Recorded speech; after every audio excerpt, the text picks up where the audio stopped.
So there's a very valid reason as to why you keep self-destructing. And for a lot of us, it's more than one reason.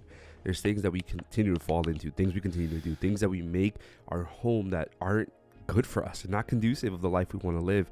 And it's actually really common, and some things that you could address in this moment, literally today. You could decide to no longer go back to these things. To be clear, it's a constant decision, but there's certain things that we are able to do and able to choose and able to stay away from that will help us stop self-sabotaging, self-destructing, doing all these things that are hurting us. And the reality is that no one can do this for you. Like, there's no one that's going to change these things unless you choose it. So our reality that we keep trying to reinvent ourselves. And there's a study that says that humans have a desire to belong. And this is the truth, that we desire to be a part of something. In the National Library of Medicine, the study says that we have this deep dive into the implications of being a part of something. Every human has an intrinsic desire to belong. You desire to be a part of something. All of us. That's just natural. The problem lies when you keep changing you to fit into other people. When you keep changing the person you are to be the person you think other people are going to like or approve of or want to be around. That's where you lose sight of the truth. That's where you end up creating this lie of you that doesn't allow you to love the true you, because you're too focused on trying to be something else. So you end up sabotaging yourself. You end up ruining your own joy. You end up ruining the own moments that you can actually be you, because you want to be someone else, because you want other people to sit here and approve and like you and give you all these things. We self-sabotage because we want people to like us, and then that's natural. It's good.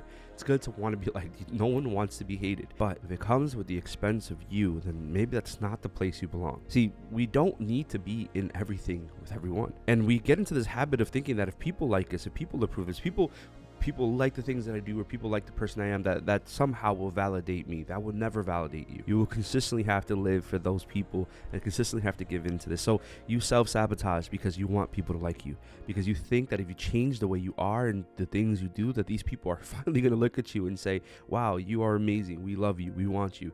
And sometimes we do that for a person. I think that's one of the most common trends, that we tend to self-sabotage the person we are in attempts to get the person we want. And that other person might not want any of you. It has nothing to do with you. It's all a choice of them. But we self-sabotage trying to make these people look at us as something that we're not. And if we're going to address that, if we're going to actually grow in our own self, we have to stop choosing to do things for other people. We have to stop choosing to live the life we want to live for them. Because the reality is that they're not going to care. And the people that will love you, that will approve of you, those are the ones that matter. The true you will have the people around you, whether that takes forever or that's something you have right away. The true you will have the people around you that you need. Not the ones that you want, but the ones that are going to do something good for you. We have lost the sense that things will work out. And I think this is terrible. I think we've, as a world, as a society, we no longer have hope.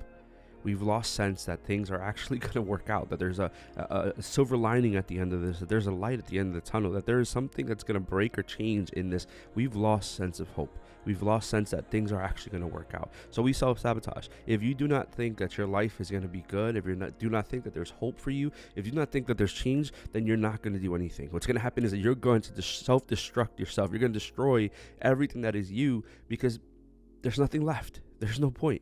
We have to get back to this hope. And I think this is such a sad thing, because sometimes we let people rob us of that hope.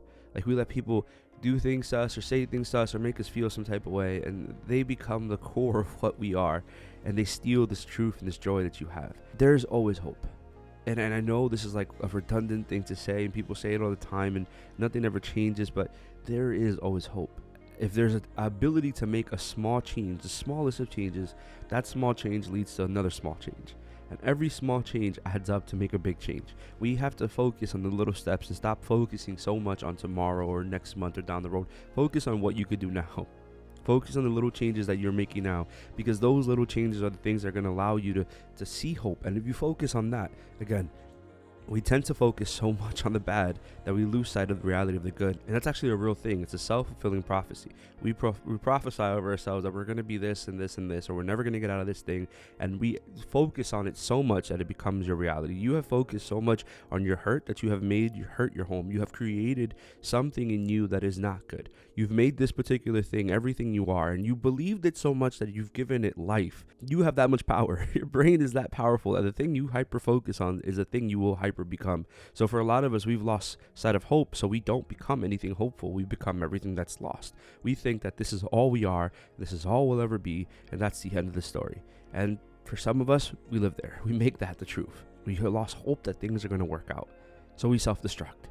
We think that if this thing isn't going to work out, there's no point in me doing anything extra. We have given into our woundedness. And for some of us, it's no fault of our own, right? It's not your fault.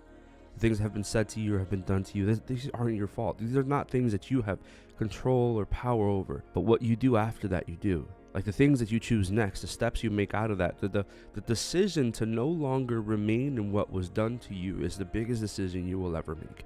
You will decide to no longer remain in your woundedness, no longer remain in your hurt, no longer give authority to what was said or done to you. That's when you decide that you aren't going to stay in that woundedness. That's when you're going to decide that this thing is not you. You stop self-destructing. You stop choosing the thing that's going to hurt you. But we tend to choose this because it's easy.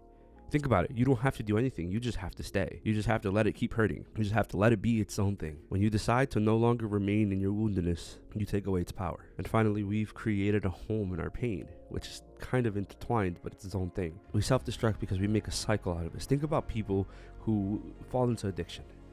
People who fall into drugs or to drinking or to all these things to try to escape the world that they're in. They run away from the thing that's happened to them because they don't want to confront it. Because it hurts, because no one wants to relive that moment. So what they try to do is drown away their sorrows, try to get rid of that idea, that thought, or anything that's happened to them, because it's easier to run from your pain. It's easier to make that thing that the reason that you never come back. You make home of your pain. You don't make home of your peace. And we self-destruct because of that. I think for a lot of us, we struggle with this because it's something that requires us. And we're afraid. We've been through so much already that it's hard to say, I don't want to be in this pain. It's hard to say, I'm going to choose something different. It's hard to say, I'm not going to stay in this. You need to stop choosing your pain. You need to stop giving it so much authority.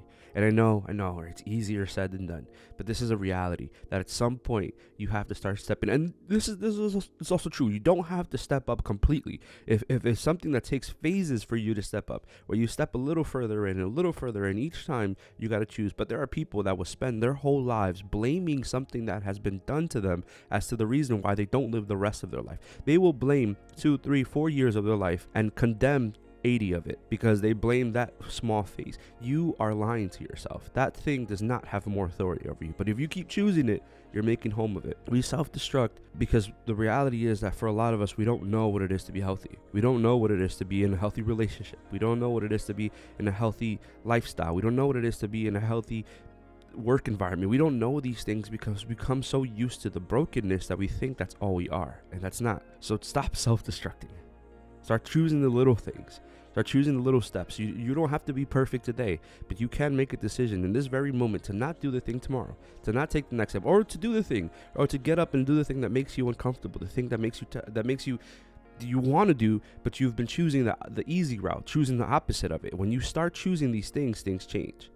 Things finally start progressing. Things finally take a next step, and you realize that it was all the little steps that created the biggest steps. Choose to stop self-destructing.